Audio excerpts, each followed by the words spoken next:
Good morning. In our previous session, we have discussed about electroless plating, advantages of electroless plating over electroplating, and the applications of electroless plating. So here, today we're going to discuss electroless plating of nickel and copper.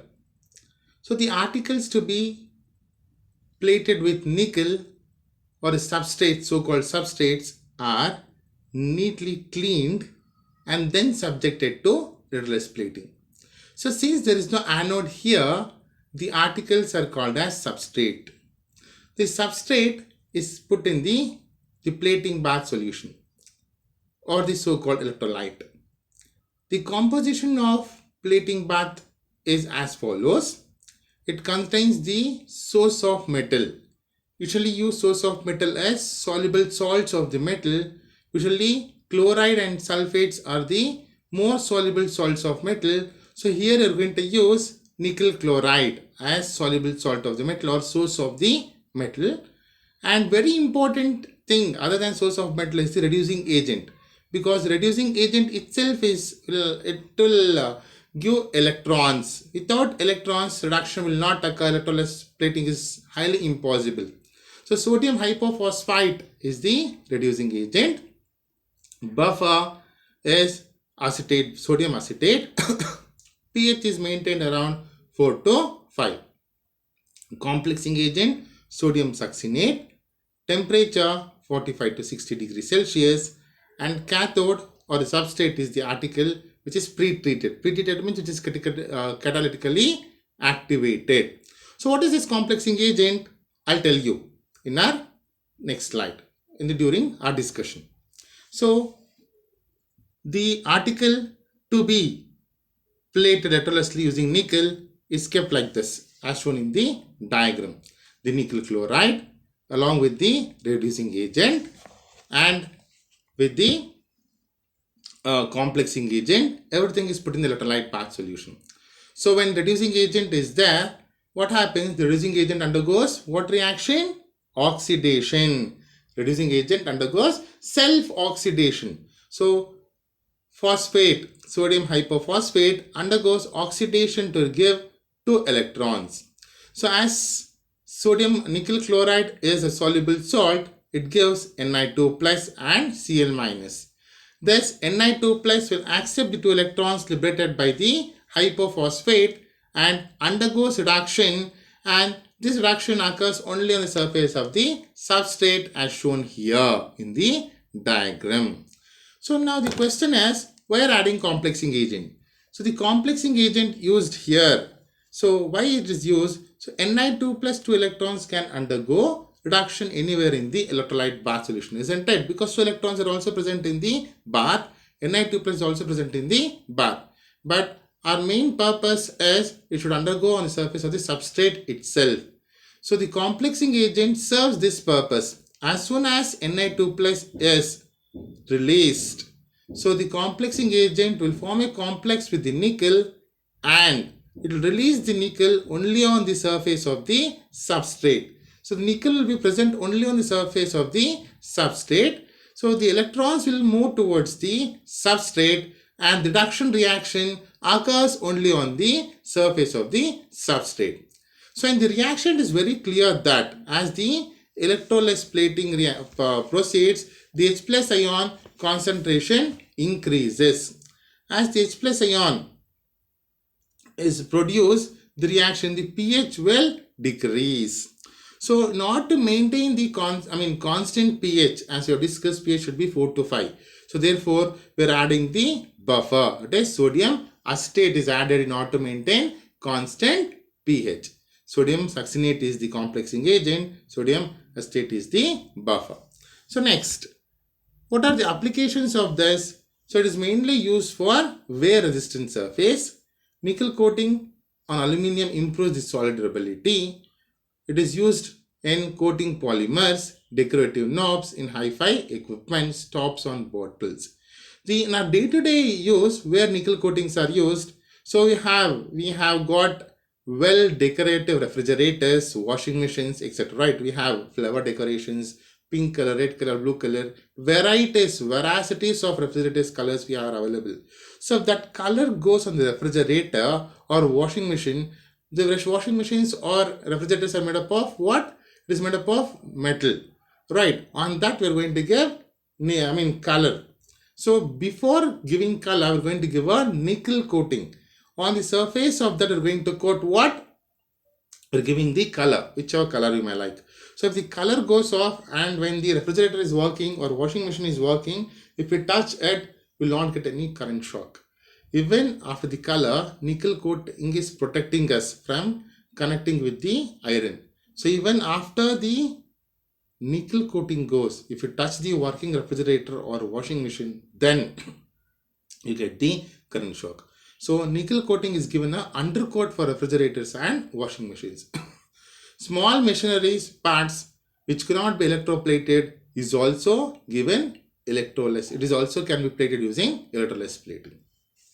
Next, electroless plating of copper.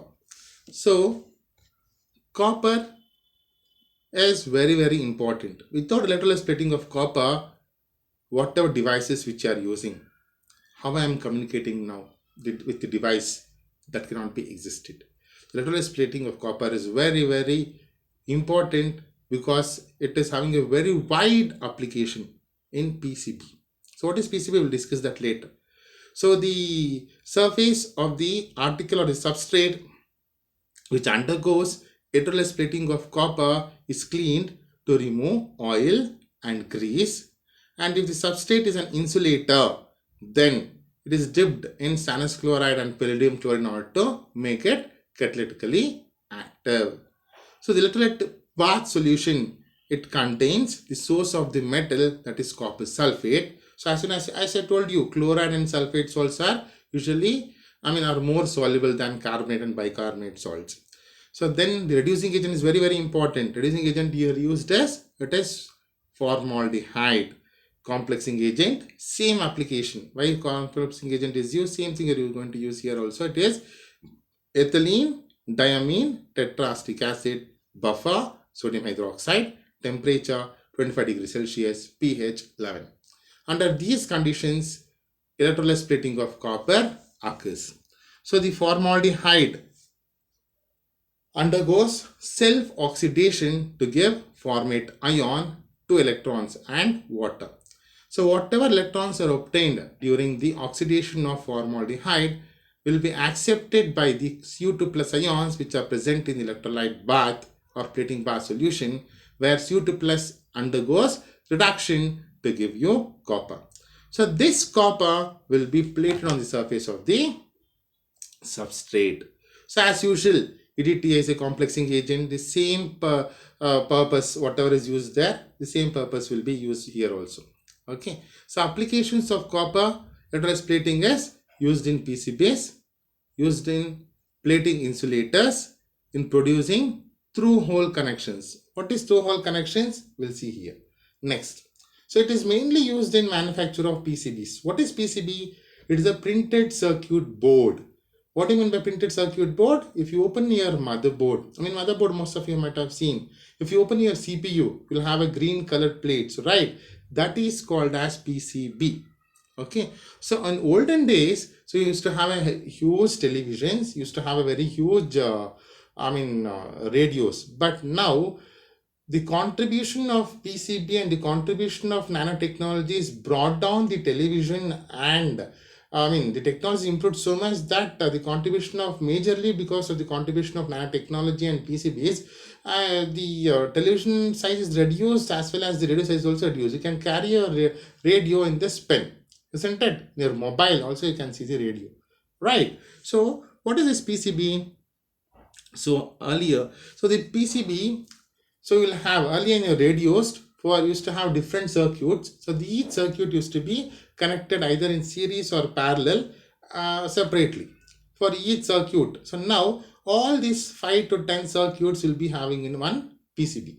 This PCB is plastic material or it is made up of epoxy, right? So this is first coated with copper. Okay, let us consider this is one plastic sheet. This is on plastic sheet. This empty sheet here. This is a plastic sheet. So here we're going to coat on either sides of this with copper.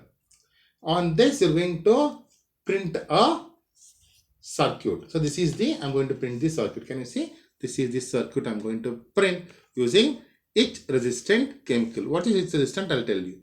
After printing the circuit, this is the plain plastic. On this I'm going to, on either sides of this, I'm going to, on either sides I'm going to print with what? Circuit. Okay, the whatever black color you can see, that is the circuit. So now, other than the circuit, everywhere there is copper. I should remove that copper. Only circuit should be present. So I'm going to dip this in ammonia. When I dip this in ammonia, only circuit will be present. Everywhere else, wherever circuit is present, there copper will be present. Everywhere else, copper will be removed or etched off. So the process of removing copper by dipping it in ammonia is called as etching. So similarly, you are going to take 5 to 10 circuits. Okay, so you have 1, 2, 3, 4. I'm going to keep it one above the other such that it will not overlap. Going to compress it. Now, I want to connect the last circuit with the first circuit. How do I do? I'm going to drill it. So already I have placed the circuits one above the other so that it will not overlap one above. First circuit is not overlapping second is not overlapping the third. So when I'm drilling the first, I want to connect the first and last. I'm going to drill the hole. When I'm drilling the hole, I'm not disturbing any of the circuits between first and last. So when I'm drill, the first and last is connected. Now if I pass the current, will the first and last connect? No, because the first circuit there is a copper, last circuit is a copper, in between there is plastic. So if I want to connect, how will I connect? So I'm going to electrolessly plate what? Copper in between that hole. That is called as through hole connection. After passing plating electrolessly copper in that hole, if it connect, when you pass current, it connects. That is called as through hole connection. Similarly, first and fourth can be connected, second and sixth can be connected, eighth and ninth can be connected. If you take any PCB and if you turn back, you can see the circuit diagrams or the track. So that is the track of each and every circuit. So instead of connecting the first and second, if you connect the first and third, what will happen? There will be a short circuit. It will be a short. So this this manufacture of double-sided PCB can be diagrammatically represented as follows.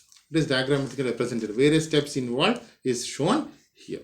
So PCB and nanotechnology has contributed too much to our whatever television or radio.